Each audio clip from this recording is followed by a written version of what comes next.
proposition de loi. ñu woote patriote yéen a koy salfaañe. non xam nga une institution. saaga président di xam nga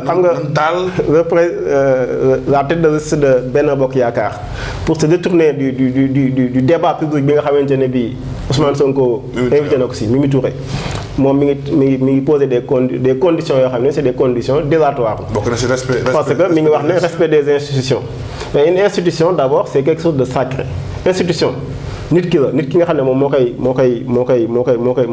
jëmmal ak loi yi nga xam ne moo tax institution bi am parce que une institution c'est pas en dehors des règles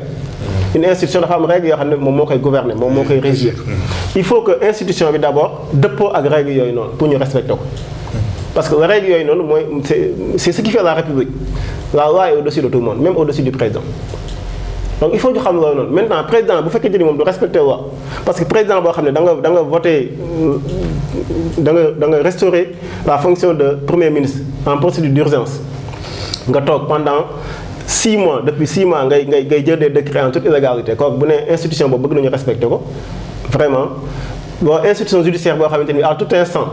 yaa ngi xool naka ngay nekkee le bras armé du pouvoir exécutif pour liquider des opposants institution boobu vraiment mënuñu am respect bi ñu wax am respect si moom. maintenant ñun bu ñu ñëwee on va tout restaurer on va restaurer ces institutions là jox leen leur fonction d'antan mooy ce qu'on appelle le pacte restauration du pacte républicain ba nga xamante ne bii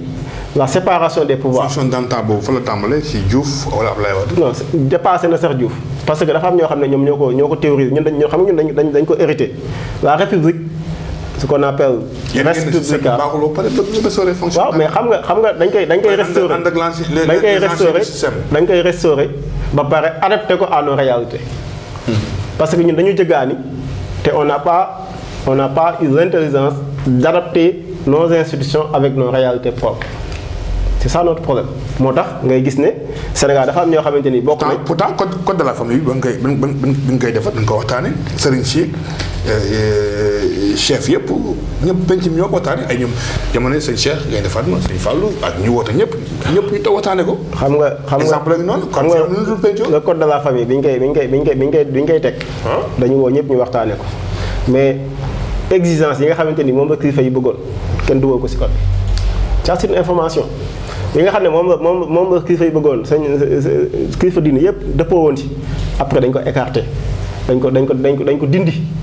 c'est ça la réalité donc institution yoo xamante ni dëppoo ak suñu valeur moom la ñu am maintenant nag ñun bu ñu ñëwee dinañ saa doo ñëw ne da ngay jënd institution yi fi nekk yëpp mais da ngay fexe ba institution yi xanaa ngeen tàmbale parce que yéen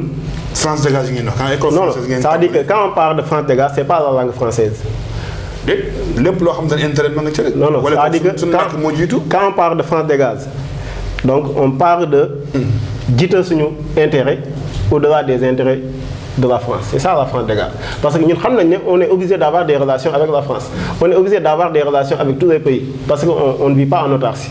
mais képp ku ñuy jëfanteel ñu jiital intérêt Sénégal loolu mooy vision bi c'est ça le patriotisme économique maintenant pour revenir ci institutions yi pour revenir ci suñu programme refonder le pacte républicain fexe ba séparation des pouvoirs am fexe ba état de droit am fexe ba respect des droits et des libertés am beneen point bi mooy ñu fexe ba aussi ce qu'on appelle les politiques sociales mu nekk des politiques inclusives parce que régime bi bon am na yu ñu ci def bourse sécurité familiale mais ku ne xam ne c'est pas de manière inclusive donc dafa nekk loo xam ne c'est fait à des fins politiciens mais ñun bu ñu ñëwee dinañ fexe ba Sénégal bu nekk lu ñëpp bokk ñëpp gis seen bopp